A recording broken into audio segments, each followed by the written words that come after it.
नमस्कार दोस्तों, स्वागत है आप सबका मेरे इस यूट्यूब चैनल पर। आज हम चीन की जलवायु के बारे में जानने का प्रयास करेंगे। चीन जो कि क्षेत्रफल की दृष्टि से विश्व का तीसरा बड़ा देश है, तो क्षेत्रीय विस्तार की दृष्टि से और चीन के धरातलीय विविधता की दृष्टि से चीन में विविध प्रकार की जलवायु दशाएँ पाई जाती हैं। तो आज उन्हीं जलवायु दशाओं के बारे में हम जानने का प्रयास करेंगे कि चीन में कौन-कौन से क्लाइमेटिक कंडीशंस जो है कौन-कौन से भाग में पाई जाती है। चीन की जलवायु पर अक्षांशीय विस्तार इसके अलावा उच्चावचीय प्रभाव और बहुत से ऐसे फैक्टर हैं जो कि चीन की जलवायु को इफ़ेक्ट करते हैं। तो उन फैक्टर्स के बारे में भी हम जानने का प्रयास करेंगे कि कौन-कौन से वो फैक्टर हैं जो कि चीन की जलवायु को इफ़ेक्ट करते हैं। और चीन के जलवायु प्रदेशों के बारे में भी इस टॉपिक में हम जानने का प्रयास करेंगे कि चीन में कौन-कौन से जलवायु प्रदेश मौजूद हैं। उम्मीद है कि इस कोरोना के काल में आप सब लोग अपने घर पर स्वस्थ हैं और घर पर रहकर ऑनलाइन मोड से अपनी स्टडी को जारी रखे हुए हैं। तो मेरी आप सबसे गुज़ारिश रहेगी कि अपने घर पर रहिए, अपना और अपने परिवारजनों का ख़्याल रखिए और ऑनलाइन मोड के माध्यम से अपनी स्टडी को कंटिन्यू रखिए आप। जैसा कि आपको जानकारी है कि बीए फाइनल ईयर के एग्ज़ाम हर कंडीशन में होंगे, चाहे देरी से हों लेकिन फिर भी एग्ज़ाम आपके ज़रूर होंगे। तो इसलिए आप लोग बिल्कुल भी कोताही ना बरतें और अपनी तैयारी को जो है वो निरंतर जारी रखें। मेरी कोशिश रहेगी कि आपको जो है आपसे आपके रीजनल ज्योग्राफी से रिलेटेड कंप्लीट टॉपिक जो आपको मैं करवाऊँ और उसी प्रयास में मैं आज आप लोगों के लिए चीन की जलवायु और जलवायु प्रदेश टॉपिक लेकर आया हूँ, जिसे आज हम जानने और समझने का प्रयास करेंगे चीन की जलवायु और जलवायु प्रदेशों के बारे में। तो चलिए हम बात करते हैं चीन की जलवायु के बारे में।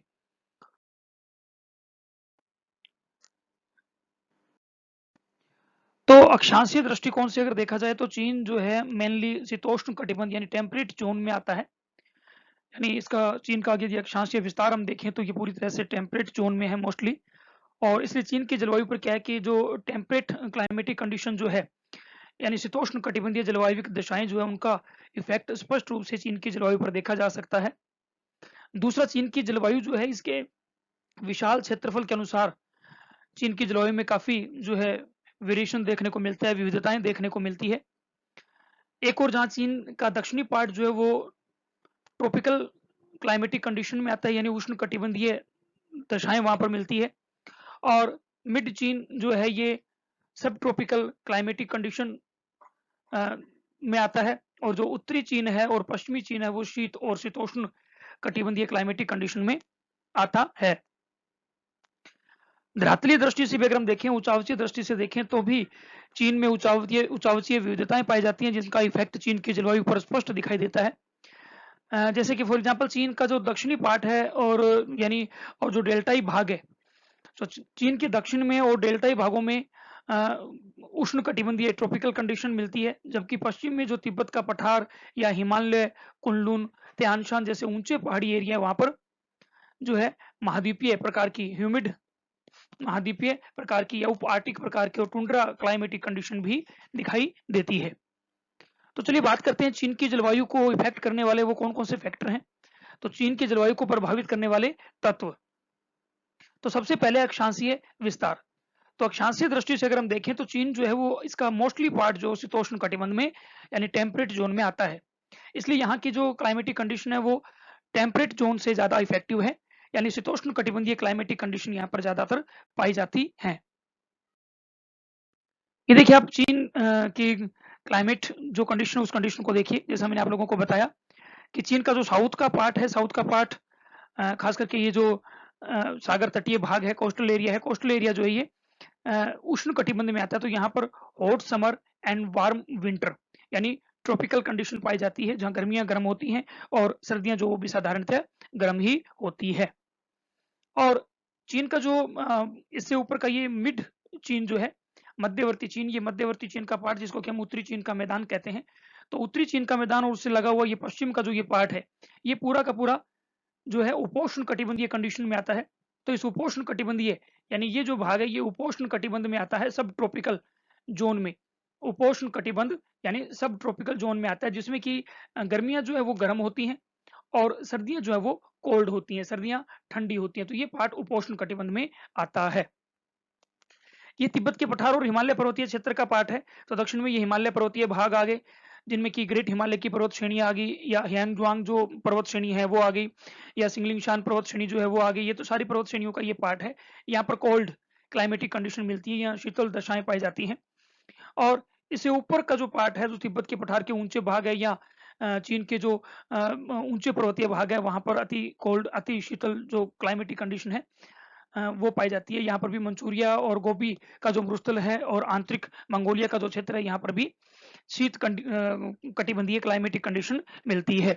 दूसरी ओर ये जो यहाँ पर मौजूद अल्टाई शान पर्वत श्रेणी के आसपास का जो एरिया है, जिनमें जुंगेरियन बेसिन आ गई, अल्टाई शान का एरिया आ गया, तो जुंगेरियन बेसिन और अल्टाई शान पर्वत क्षेत्र का जो पार्ट है वो भी अति शीत जलवायु कंडीशन में, शीत जलवायु कंडीशन में शामिल किया जाता है। और उससे दक्षिण की ओर जो ये न्यानशान पर्वत श्रेणी का जो पार्ट है, तो त्यानशान पर्वत श्रेणी का पार्ट, और उससे आगे न्यानशान पर्वत श्रेणी का पार्ट, तो इन पर्वत श्रेणियों में शीत क्लाइमेटिक कंडीशन मिलती है। तो अक्षांशीय विस्तार चाइना का ज्यादा है और धरातलीय विविधताएं ज्यादा है, उस वजह से चीन की जलवायु में इस प्रकार की विविधताएं दिखाई देती हैं। दूसरा जो इफेक्ट करने वाला जो फैक्टर है चीन की जलवायु को, वो है उचावचीय इफेक्ट। तो उचावचीय दृष्टिकोण से यदि हम देखें, तो चीन का जो पश्चिमी और मध्यवर्ती भाग जो है वो पर्वतीय और पठारी क्षेत्र है। तो यहाँ की जलवायु पर ऊंचाई का इफेक्ट साफ दिखाई देता है। चीन के जो उत्तरी भाग हैं, उत्तरी भागों में हिम रेखा की, यानी स्नोफॉल लाइन जो है, उसकी जो ऊंचाई है वो 2000 मीटर है। जबकि चीन के दक्षिणी भाग है, वहां पर 2400 मीटर इस हिम रेखा की ऊंचाई पाई जाती है। यानी कि पहाड़ी क्षेत्रों में 2000 मीटर की ऊंचाई के बाद जो है वो उप आर्कटिक, टुंड्रा और अल्पाइन जैसी जलवायु कंडीशन पाई जाती है। इन पर्वतीय क्षेत्रों के जो मध्य में मौजूद कुछ इंटरमीडिएट पठार और जो बेसिन्स हैं, वो एक तरह से वृष्टि छाया क्षेत्र में, रेन शेडो एरिया में आते हैं। तो रेन शेडो एरिया या वृष्टि छाया क्षेत्र में आने की वजह से वहां की क्लाइमेटिक कंडीशन ड्राई और सेमी ड्राई टाइप की है, यानी शुष्क और अर्धशुष्क कंडीशंस पाई जाती है। जैसे कि फॉर एग्जांपल सेदाम बेसिन हो गई, तारिम बेसिन हो गई, जुंगेरियन बेसिन हो गई, लोइस पठार हो गए। तो ये अंतर्पर्वतीय पठार और बेसिन्स हैं, जिनमें की ड्राई और सेमी ड्राई प्रकार की क्लाइमेटिक कंडीशन मिलती है। फिर इसके बाद अगला जो इफेक्ट है, अगला जो कारक है जो कि चीन की जलवायु को प्रभावित करता है, वो है महाद्वीपीय प्रभाव।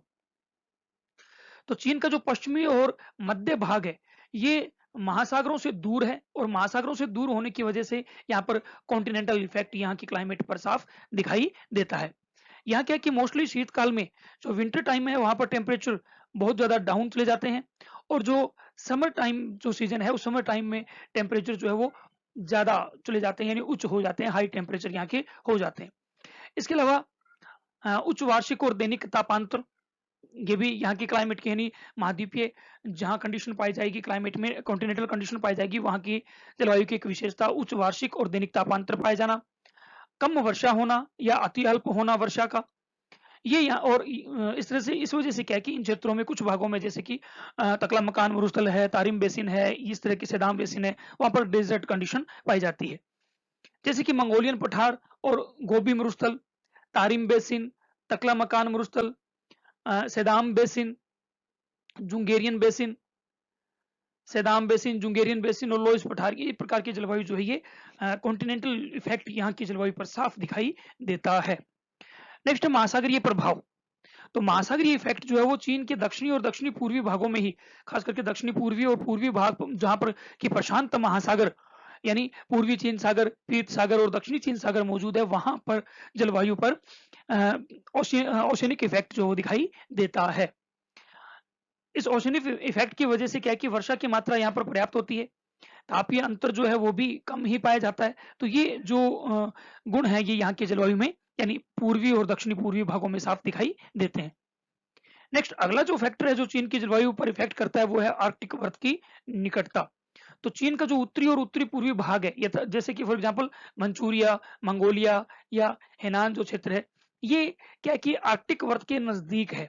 तो आर्कटिक वर्त के निकट होने की वजह से यहाँ पर सर्दियां कठोर होती हैं, और जो पोलर विंड्स हैं, पोलर एयर मासेज जो है, उनका इफेक्ट, उनका प्रभाव जो है यहाँ पर साफ दिखाई देता है, और उनके प्रभाव स्वरूप इन क्षेत्रों में विंटर सीजन में स्नोफॉल होता है, यानी हिमपात होता है, और टेम्परेचर जो वो भी -10 डिग्री सेल्सियस से नीचे चले जाते हैं। ये इफेक्ट है ध्रुवीय वायु राशियों का, यानी पोलर।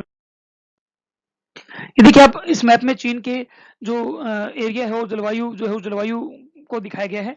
तो साथ में चीन की जलवायु पर कौन-कौन से फैक्टर इफ़ेक्ट करते हैं उन पर आप देखिए उनको इस मैप के ज़रिए दिखाया गया है। तो पश्चिम और चीन के पश्चिमी और दक्षिणी पश्चिमी भागों की अगर बात करें तो ये तिब्बत प्लेटू का पार्ट आ गया जो कि 4000 मीटर से ऊँचा है। हिमालय माउंटेन्स ये भी 4000 मीटर से ऊँचे हैं, ये दक्षिणी पश्चिमी भाग आ गया। इसके अलावा ये जो हेंगजुआन माउंटेन्स हैं ये भी 3000 मीटर से ऊंचे पर्वतीय क्षेत्र हैं। कुनलुन पर्वत श्रेणी है ये भी 3000 मीटर से ऊंचे पर्वत श्रेणी है। कराकोरम पश्चिम में कराकोरम पर्वत श्रेणी है 3000 मीटर से ऊंची। और थियानशान पर्वत श्रेणी है ये भी 3000 मीटर से ऊंची पर्वत श्रेणी। अल्टाईशान पर्वत श्रेणी 2000 मीटर से ऊंची पर्वत श्रेणी। तो ये जो पर्वतीय भाग हैं यहाँ पर जलवायु पर पर्वतीय प्रभाव साफ दिखाई देता है। इनके बीच में इन पर्वतों से घिरी हुई ये जो बेसिन्स आप देख रहे हो, जुंगेरियन बेसिन हो गई, तारिम बेसिन हो गई और इसके अलावा ये सिचुआन बेसिन हो गई, इससे ऊपर ये क्यूलिंग माउंटेन्स मौजूद है। तो क्यूलिंग माउंटेन्स और हेंजुआंग माउंटेन्स के बीच में और इसके दक्षिण में यहाँ पर मौजूद है नानलिंग माउंटेन्स। तो इनके बीच में जो बेसिन्स है और लोएस्ट पठार, ये पठार और बेसिन्स जो है यहाँ पर जो है वृष्टि छाया रेन शेडो एरिया मिलता है, जिससे कि यहाँ पर वर्षा कम होती है। तो यहाँ पर ड्राई और सेमी ड्राई कंडीशंस मिलती है। इसी प्रकार से उत्तर पूर्व में अगर देखें तो ये जो खिंगन माउंटेन्स है, इन खिंगन माउंटेन्स का यहाँ के क्लाइमेट पर साफ इफेक्ट दिखाई देता है। पूर्व की ओर से आने वाली जो ह्यूमिड एयर है, नम हवाएं जो हैं वो इस पूर्वी जो तटीय मैदानी भाग है, जो मंचूरिया मैदान है, उस मंचूरिया मैदान के आसपास के क्षेत्रों में तो पर्याप्त वर्षा करती हैं, लेकिन इसके दूसरी ओर ये जो पार्ट है ये रेन शेडो एरिया में आ जाता है, यानी वृष्टि छाया क्षेत्र में आ जाता है। तो यहाँ पर वर्षा कम होती है, जिससे कि यहाँ भी ड्राई और सेमी ड्राई कंडीशंस मिलती है।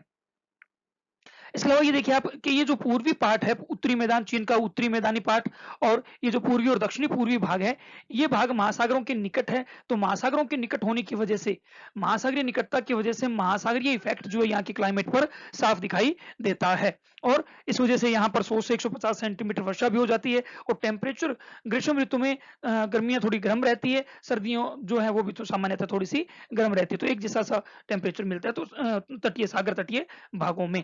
तो ये चीन की जलवायु पर इफेक्ट करने वाले कुछ फैक्टर हैं। यहाँ पे आप देखिए इस दूसरे डायग्राम में भी यही चीज आपको दिखाई गई है, यही बताई गई है कि जो तटीय भाग हैं, तटीय भागों में, सागर तटीय भागों में इफेक्ट पड़ता है सागर तटीय जलवायु का या ओशनिक इफेक्ट का, और जो तट से दूर हैं, यानी जैसे जैसे चीन के पूर्वी और दक्षिणी पूर्वी भागों से हम दूर होते जाएंगे, वैसे वैसे महाद्वीपीय प्रभाव चीन पर, चीन की जलवायु पर महाद्वीपीय इफेक्ट साफ दिखाई देने लगेगा।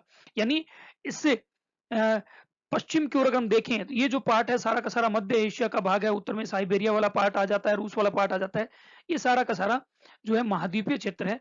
यहाँ पर बनती है कॉन्टिनेंटल एयर मासेस। तो वो कॉन्टिनेंटल एयर मासेस चीन में चलती हैं, शीतकाल में चलती हैं और शीतकाल में चीन के उत्तरी भागों के क्लाइमेट को पूरा इफेक्ट करती हैं। तो महाद्वीपीय भागों पर बनने वाली जो वायुराशियां हैं वो चीन के उत्तरी, उत्तरी पूर्वी और मध्यवर्ती भाग जो उन पर इफेक्ट अपना डालती हैं। तो ये चीन की जलवायु को इफेक्टिव करने वाले कुछ फैक्टर्स के बारे में हमने जाना।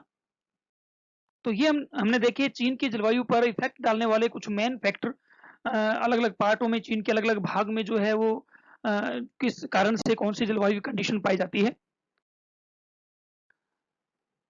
नेक्स्ट जो फैक्टर है जो चीन की जलवायु पर अपना इफेक्ट डालता है वो है चीन का तो चीन का विशाल आकार, ये अगला जो कारक है जो कि चीन की जलवायु पर इफेक्ट डालता है। तो अपने इस विशाल आकार की वजह से चीन की जलवायु में क्या है कि काफी वेरिएशंस दिखाई देते हैं। जहाँ एक और चीन का जो दक्षिणी पार्ट है, उन दक्षिणी भागों में खास करके जैसे हेनान आ गया, दक्षिणी ताइवान आ गया, या दक्षिणी ताइवान, ग्वांगडोंग, यूनान, यहाँ पर ट्रॉपिकल कंडीशंस दिखाई देती हैं। इसके अलावा चीन का जो मध्यवर्ती भाग है जिनमें कि हवाई हे नदी घाटी हो गई, हवाई हे नदी घाटी, इसके अलावा पूर्वी शंघाई, हांगकांग, मकाऊ, ग्वांगजू, ये जो एरिया हैं ये उप उष्ण कटिबंधीय जलवायु दशाओं में आते हैं, यानी सब ट्रॉपिकल कंडीशन में ये आते हैं। चीन का जो मध्यवर्ती क्षेत्र है, चीन का जो मध्यवर्ती क्षेत्र है शीतोष्ण कटिबंधीय यानी टेम्परेट क्लाइमेटिक कंडीशन में आते हैं। चीन के पश्चिमी और उत्तरी मध्य भाग जो हैं जिनमें कि तारिम बेसिन हो गया, तकलामकान मरुस्थल, तकलामकान मरुस्थल, जुंगेरियन बेसिन, लोएस पठार, गोबी मरुस्थल, आंतरिक इनर मंगोलिया, ये जो एरिया है ये उष्ण शीतोष्ण ड्राई सेमी ड्राई कंडीशन में आते हैं, यानी उष्ण शीतोष्ण ट्रॉपिकल टेम्परेट शुष्क अर्धशुष्क क्लाइमेटिक कंडीशन में ये आते हैं। चीन के जो उत्तरी भाग है, विशेष करके मंचूरिया हो गया, मंगोलिया पार्ट आ गया, तिब्बत पठार हो गए, या फिर जो पश्चिम में मौजूद जो ऊंची पर्वत श्रेणियां हैं वो कोल्ड क्लाइमेटिक कंडीशन में आते हैं, शीत जलवायु क्षेत्रों में आते हैं। तो ये चीन की जलवायु पर उसके विशाल आकार का इफेक्ट है कि विशाल आकार की वजह से चीन में अलग अलग प्रकार की या यूं कहें कि विविधता युक्त धरातलीय स्थलाकृतियां पाई जाती है और उनका इफेक्ट चीन की जलवायु पर साफ दिखाई देता है। नेक्स्ट है वायु राशियां, एयर मासेस। तो चीन का जो दक्षिणी और दक्षिणी पूर्वी भाग है उसको यदि हम छोड़ दें तो बाकी जो पूरा कंप्लीट चीन है वहां पर मोस्टली शुष्क महाद्वीपीय ड्राई कॉन्टिनेंटल एयर मासेस का इफेक्ट जो है वो साफ दिखाई देता है। शीतकाल में जो विंटर टाइम है, विंटर सीजन है, उसमें उत्तरी चीन विशेषकर मंगोलिया क्षेत्र में हाई प्रेशर जोन बना रहता है, उच्च वायुदाब का क्षेत्र बना रहता है और वहां से जो है कॉन्टिनेंटल एयर मासेस की उत्पत्ति होती है। उस मंगोलिया क्षेत्र उसी से लगा हुआ जो साइबेरिया का जो पार्ट है, जो उस एरिया से कॉन्टिनेंटल एयर मासेस की उत्पत्ति होती है, जिनके प्रभाव स्वरूप क्या है कि चीन में शीत ऋतु में धूल भरी आंधियां चलती हैं, ठंडी हवाएं चलती हैं और साथ में स्नोफॉल भी होता है। खास करके उत्तरी चीन में विशेष करके ये कंडीशन दिखाई देती है। दक्षिणी पूर्वी जो चीन है वहां पर चीन सागर में निर्मित होने वाले जो साइक्लोन्स हैं वो ग्रीष्म ऋतु में अक्सर आते रहते हैं, जिन्हें कि यहाँ टाइफून के नाम से पुकारा जाता है। तो ये कुछ एयर मासेस है जो कि चीन की क्लाइमेट पर अपना इफेक्ट डालते हैं।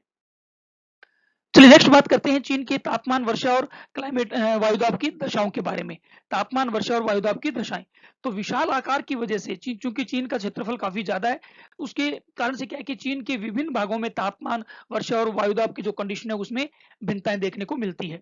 जैसे कि तिब्बत पठार और पश्चिमी जो पर्वत श्रेणियां हैं उनमें नवंबर से मार्च तक जो है तापमान माइनस में ही रहते हैं और सबसे ठंडा महीना जो जनवरी होता है, जनवरी में सबसे ठंडे महीने जनवरी का जो एवरेज टेम्परेचर है वो -10.7 डिग्री सेल्सियस या उससे भी नीचे रहता है। ऊंचे भागों में तो तापमान -40 डिग्री सेल्सियस तक भी चला जाता है। ग्रीष्म ऋतु में यहाँ का जो टेम्परेचर इन भागों का वो 6 डिग्री से 21 डिग्री सेल्सियस के बीच रहता है। हम बात करें तिब्बत पठार और पश्चिमी पर्वत श्रेणियों के बारे में, वहां शीत ऋतु में टेम्परेचर माइनस में रहते हैं और ग्रीष्म ऋतु के टेम्परेचर जो है वो 6 डिग्री से 21 डिग्री सेल्सियस के बीच, ऊंचे पहाड़ी भागों में 6 डिग्री सेल्सियस और निचले भागों में 21 डिग्री सेल्सियस के बीच टेम्परेचर मिलते हैं। दक्षिणी और दक्षिणी पूर्वी चीन जो है, जो कि सागर के आसपास और उष्ण कटिबंध में ट्रॉपिकल जोन में आता है, वहां पर साल भर तापमान जो है टेम्परेचर 21 डिग्री सेल्सियस से 33 डिग्री सेल्सियस के बीच रहते हैं। यानी यहाँ पर गर्मियां भी गर्म होती हैं और सर्दियां भी सामान्य गर्म होती हैं। कहाँ? दक्षिणी और दक्षिणी पूर्वी चीन में।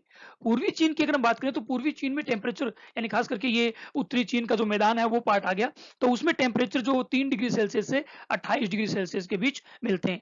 यानी शीत ऋतु में तापमान 3 डिग्री सेल्सियस या उससे भी कई बार नीचे चले जाते हैं और ग्रीष्म ऋतु में टेम्परेचर 28 डिग्री सेल्सियस तक चले जाते हैं। यानी पूर्वी चीन जो उत्तरी चीन का मैदान है। मध्य चीन उससे साथ में लगा हुआ जो मध्य चीन का पार्ट है, वहां पर टेम्परेचर -4 डिग्री सेल्सियस से 27 डिग्री सेल्सियस के बीच रहते हैं। यानी शीतकालीन तापमान -4 डिग्री सेल्सियस और ग्रीष्म ऋतु में 27 डिग्री सेल्सियस। उत्तरी पूर्वी चीन जो है, जहां जिनमें की मंचूरिया का पार्ट आ गया, वहां पर जो टेम्परेचर है वो -8 डिग्री सेल्सियस से 26 डिग्री सेल्सियस के बीच रहता है। यानी शीतकालीन तापमान -8 डिग्री और ग्रीष्म ऋतु में टेम्परेचर 26 डिग्री सेल्सियस। और उत्तरी चीन है, जिनमें कि आंतरिक मंगोलिया है, मंगोलिया का पार्ट है, गोबी मरुस्थल है, वहां पर टेम्परेचर -20 डिग्री सेल्सियस से 23 डिग्री सेल्सियस के बीच मिलते हैं। तो ये टेम्परेचर का वेरिएशन है चीन के अलग अलग भागों में। यानी पूरे चीन में ही, खास करके दक्षिणी और दक्षिणी पूर्वी चीन को छोड़ दें, बाकी पूरे चीन में शीतकाल में स्नोफॉल होना एक सामान्य सी बात है। चलिए नेक्स्ट हम बात करते हैं चीन के दक्षिणी, दक्षिणी पूर्वी और उत्तरी पूर्वी भाग जो है, इनमें यदि हम वर्षा की बात करें तो वर्षा जो है इन क्षेत्रों में 100 से 150 सेंटीमीटर होती है। यानी चीन के दक्षिणी भाग में, दक्षिणी पूर्वी भाग में जो कि महासागरों से लगता हुआ पार्ट है, पूर्वी भाग जो कि चीन सागर से यानी पूर्वी चीन सागर से लगता हुआ पार्ट है, उत्तरी पूर्वी भाग जो कि जापान सागर से लगता हुआ भाग है, वहां पर वर्षा जो है 100 से 150 सेंटीमीटर के बीच होती है। जबकि चीन का जो मध्यवर्ती पार्ट है, चीन का जो मध्यवर्ती भाग है, मोस्टली पार्ट चीन का 50 से 80 सेंटीमीटर की वर्षा वाला क्षेत्र में ही शामिल किया जाता है। पश्चिमी और दक्षिणी पश्चिमी जो चीन है पश्चिमी, दक्षिणी पश्चिमी और उत्तरी पश्चिमी भाग, वहाँ खास करके जो इंटर माउंटेन बेसिन्स हैं या प्लेटू है, वहाँ पर जो टेम्परेचर है वो 25 सेंटीमीटर या उससे भी कम होती है। खास करके सेदाम बेसिन हो गई, तारिम बेसिन हो गई, जुंगेरियन बेसिन का पार्ट हो गया, गोबी अमरुस्थल हो गया, ये जो पार्ट है यहाँ पर जो वर्षा है 25 सेंटीमीटर से कम होती है। इसी वजह से वहाँ पर डेजर्ट कंडीशंस पाई जाती हैं। दक्षिणी और दक्षिणी पूर्वी भाग है, उनको छोड़कर विंटर जो सीजन है वहां पर चीन के प्रत्येक किसी भी भाग में स्नोफॉल होना एक सामान्य सी घटना या विशेषता है। अब हम वायुदाब की अगर बात करें तो शीतकाल में संपूर्ण उत्तरी चीन, जिनमें कि गोबी का पार्ट आ गया, मंगोलिया का पार्ट आ गया, और जो मंचूरिया वाला पश्चिमी पार्ट है वो मंचूरिया वाला पश्चिमी पार्ट आ गया, जुंगेरियन बेसिन वाला पार्ट आ गया, तकलामकान मरुस्थल आ गया, ये जो संपूर्ण उत्तरी चीन है और साथ में पश्चिमी चीन है, यहाँ पर हाई प्रेशर बेल्ट बन जाता है। यहाँ से क्या है कि शुष्क ड्राई कॉन्टिनेंटल वायु राशियां जो एयर मासेस हैं उनकी उत्पत्ति होती है और वो चीन के विभिन्न भागों की ओर चलती हैं, जो कि चीन के, और सामान्यतः ये जो वायु राशि होती है वो शुष्क और शीतल होती है, शुष्क होती है, ड्राई होती है और कोल्ड होती हैं, और इसलिए क्या कि इनसे धूल भरी आंधियां भी चलती है और स्नोफॉल भी हो जाता है। ग्रीष्म ऋतु में अगर हम देखें तो ग्रीष्म काल में गोबी मरुस्थल, सेदाम बेसिन, तिब्बत पठार, इन सब पर न्यून वायुदाब यानी लगभग 1004 मिलीबार का न्यून वायुदाब लो प्रेशर बन जाता है, और इसके विपरीत प्रशांत महासागर जो है, इस प्रशांत महासागर पर इस समय 1012 मिलीबार यानी हाई प्रेशर बना हुआ होता है, जिसे क्या है कि इस प्रशांत महासागरीय भाग से जो ह्यूमिड एयर है, आर्द्र हवाएं वो चीन की ओर आती हैं और वर्षा करवाती हैं। तो ये तापमान, वर्षा और वायुदाब की कंडीशंस है चीन में। तो ये हमने आज चीन में तापमान, वायुदाब और वर्षा की दशाएं और साथ में चीन की जलवायु को प्रभावित करने वाले जो कारक हैं उनके बारे में हमने बात की। इसके बाद जो हमारा अगला टॉपिक होगा उसमें हम चीन के जलवायु प्रदेशों के बारे में बात करेंगे कि कौन-कौन से क्लाइमेटिक रीजन जो है वो चीन में पाए जाते हैं। तो मेनली 6 क्लाइमेट जोन में या क्लाइमेटिक रीजन में जो चीन को विभाजित किया जाता है, तो उन 6 जलवायु प्रदेशों के बारे में हम अगले लेक्चर में बात करेंगे। उम्मीद है कि इतना आपको अच्छा लगा होगा, समझ में आया होगा। तो आप जो है हमारे साथ बने रहिए, वीडियो को लगातार देखिए, कंटिन्यू देखिए और अपने घरों पर रहिए, स्वस्थ रहिए। बने रहने के लिए थैंक यू।